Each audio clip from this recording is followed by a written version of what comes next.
ધાનેરા તાલુકાની નેનાવા ચેકપોસ્ટ પરથી ગત રાત્રિના સમયે દારૂ ભરીને પસાર થતી એક ટ્રકને ઝડપી પાડવામાં આવી હતી।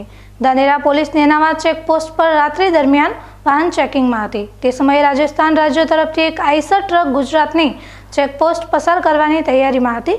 તે દરમિયાન ધાનેરા પોલીસે આઈસર ટ્રકને દોભાવીને તેની તલાશી લેવા જતાં ટ્રક ચાલકે ટ્રકમાં ખેજડીના પાંદડાનો સૂકો ઘાસચારો ભરેલો હોવાનું જણાવ્યું હતું, પરંતુ પોલીસને ટ્રક ચાલકના જવાબ પર શંકા જતાં પોલીસે ટ્રકના પાછળના ભાગે ભરેલા ઘાસચારાની બોરી ઊંચકી જોતા નીચેના ભાગે વિદેશી દારૂની પેટી મળી આવી હતી।